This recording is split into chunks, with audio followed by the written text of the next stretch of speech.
قوم لوط جنہوں نے ایسی برائی کو ایجاد کیا جو ان سے پہلے دنیا میں کسی قوم نے نہ کیا تھا۔ ایسی بدکاری جس کی مثال تاریخ میں کہیں نہیں ملتی۔ اس قوم نے ایسا کیا کام کیا تھا اور ان کا کیا انجام ہوا؟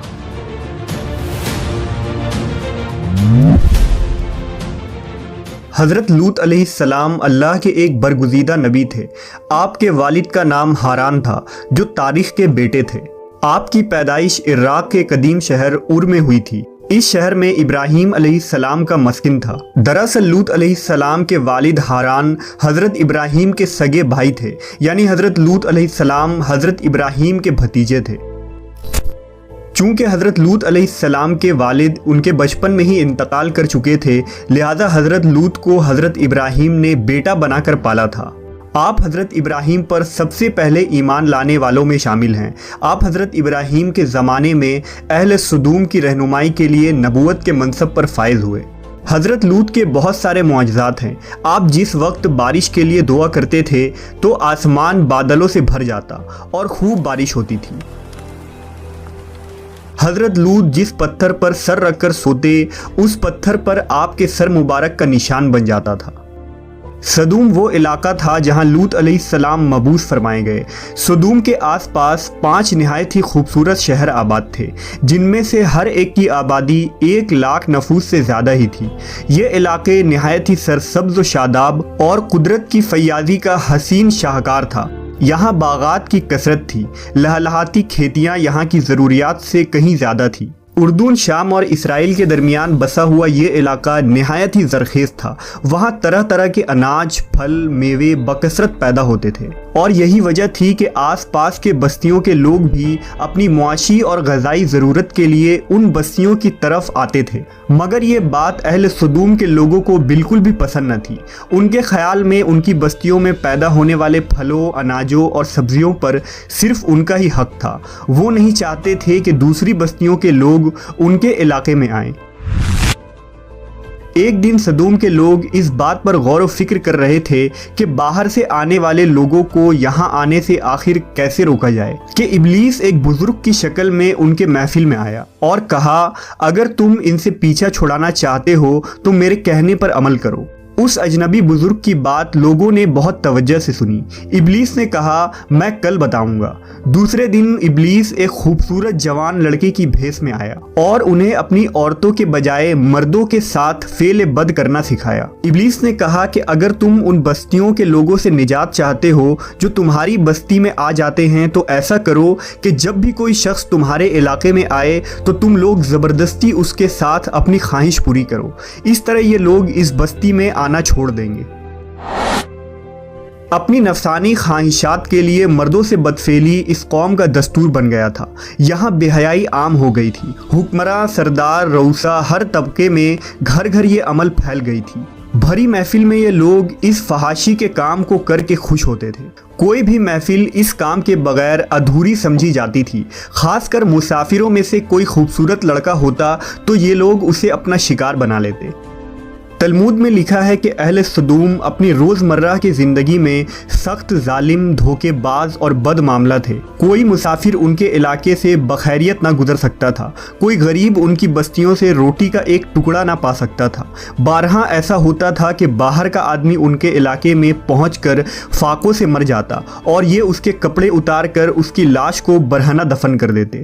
اپنی وادی کو انہوں نے ایک باغ بنا رکھا تھا جس کا سلسلہ میلوں تک پھیلا ہوا تھا۔ اس باغ میں وہ انتہائی بے حیائی کے ساتھ اعلانیہ بدکاریاں کرتے تھے۔ حضرت لوط علیہ السلام نے انہیں توحید کی دعوت دی اور بدکاری کے اس گھنونے عمل سے توبہ کرنے کا حکم دیا۔ حضرت لوط نے کہا، تم بے حیائی کیوں کرتے ہو؟ کیا تم عورتوں کو چھوڑ کر لذت حاصل کرنے کے لیے مرد کی طرف مائل ہوتے ہو؟ حقیقت یہ ہے کہ تم احمق لوگ ہو۔ حضرت لوط اہل سدوم کو دن رات واعظ و نصیحت کیا کرتے، لیکن قوم پر اس کا کوئی اثر نہ ہوا، بلکہ وہ بہت فخریہ انداز میں یہ کام کرتے تھے۔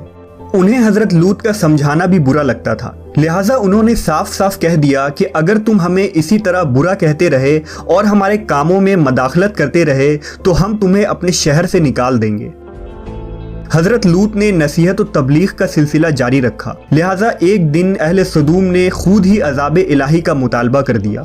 اللہ تعالیٰ نے اب تک ان کے اس بدترین فحاشی اور بدکاری کے باوجود ڈھیل دے رکھی تھی، لیکن جب انہوں نے حضرت لوط سے ایک دن کہا کہ اگر تم سچے ہو تو ہم پر عذاب لے آؤ، لہٰذا ان پر عذاب الہی کا فیصلہ ہو گیا۔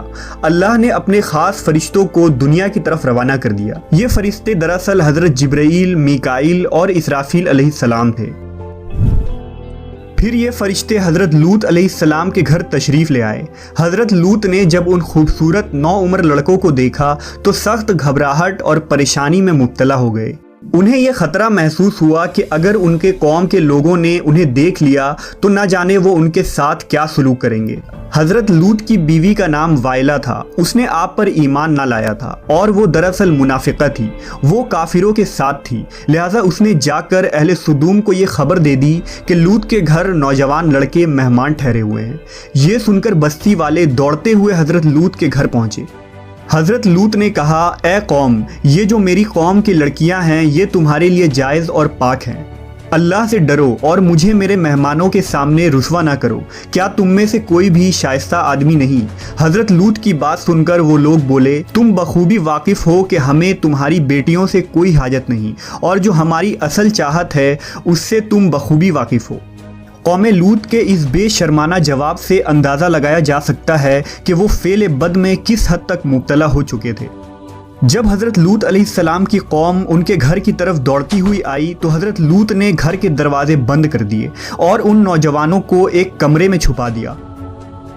اس بدکار لوگوں نے آپ کے گھر کا گھیراؤ کیا ہوا تھا اور ان میں سے کچھ گھر کے دیوار پر بھی چڑھنے کی کوشش کر رہے تھے۔ حضرت لوط اپنے مہمانوں کی عزت کے خیال سے بہت زیادہ گھبرائے ہوئے تھے۔ فرشتے یہ سب منظر دیکھ رہے تھے۔ جب انہوں نے حضرت لوط علیہ السلام کی بے بسی اور پریشانی کا یہ عالم دیکھا تو حقیقت سے پردہ اٹھاتے ہوئے یوں فرمایا، اے لوط، ہم تمہارے رب کے بھیجے ہوئے فرشتے ہیں، یہ لوگ ہرگز تم تک نہیں پہنچ سکیں گے۔ ابھی کچھ رات باقی ہے تو اپنے گھر والوں کو لے کر چل دو اور تم میں سے کوئی شخص پیچھے مڑ کر نہ دیکھے۔